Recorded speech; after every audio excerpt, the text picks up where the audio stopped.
حکم آپ اسی کو دیں گے نا جس کو پہلے نماز سکھائی ہوگی، جس کو طہارت کا مسئلہ سکھایا ہوگا، استنجا کرنا آپ نے سکھایا ہوگا، وضو کرنا سکھایا ہوگا کم از کم، پھر نماز کا طریقہ آپ نے سکھایا ہوگا، تبھی تو بچے کو کہیں گے۔ کون باپ ہے جو اپنے بچے کو سکھا رہا ہے؟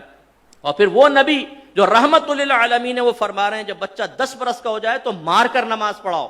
اعلیٰ حضرت امام علیہ سنت فرماتے ہیں کہ مار کر نماز پڑھاؤ، سرکار نے حکم فرمایا، یہ اس لیے نہیں تھا کہ وہ نماز ہے، بلکہ اس لیے کہ وہ فرض ہے۔ اس لیے نہیں کہ نماز ہے، اس لیے کہ فرض ہے۔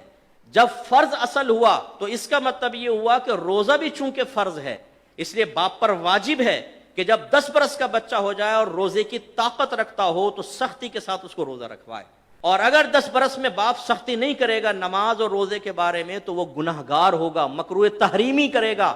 مکروہ تحریمی فعل ہے یہ، کیونکہ حدیث کا رد کرنا یا اس کے خلاف جانا مکروہ تحریمی ہوتا ہے، سرکار کے حکم کے خلاف جانا۔ اب کتنے والدین ایسے ہیں، ہم تو ہر دو بچہ 10 برس، ابھی تو کھیلنے کی عمر ہے، ابھی کون سا بالغ ہوا ہے؟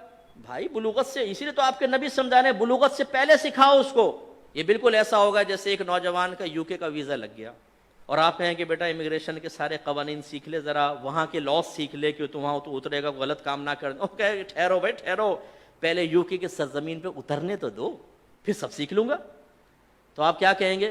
اتر کے کوئی غلطی کرے گا واپس بھیج دیں گے، بے وقوف آدمی، ابھی سے سیکھ یہاں پر، آئلٹس وغیرہ کر، لینگویج آج کل بہت ضروری ہے، اور سارے قوانین۔ لہٰذا اگر کوئی نسوار رکھ کے پچکاریاں مارتا ہے نا یہاں پر، یا نظر بچا کر لفٹ کے اندر پان کی بڑی سی پیک پھینک کر پورا رنگ کر دیتا ہے جہاں رنگ کرنے کی کوئی حاجت بھی نہیں ہوتی، یہ بھی جب دبئی جائے گا تو سارے لاس سیکھ کر جائے گا۔ وہاں کبھی ایسے نہیں ہوگا کہ ایئرپورٹ پر اتر کے کسٹم شیڈ کے ساتھ ہی پچکاری مارے بولے کیف حالک، سارا سیکھ کے جائے گا۔ وہاں کیسے تمیز آ گئی بھائی؟ کیوں پہلے آپ نے سیکھا؟ اس لیے کہ مصیبت سے پہلے اس کی پروٹیکشن، اس کے تمام معاملات سیکھنے چاہیے۔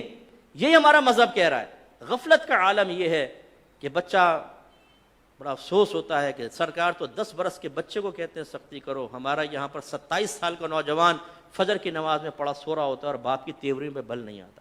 وہی بچہ اگر 5000 کا نوٹ گما کر آ جائے، اوئے ہوئے باپ شرلی پٹاخے کی طرح جائے گا چھت کی طرف۔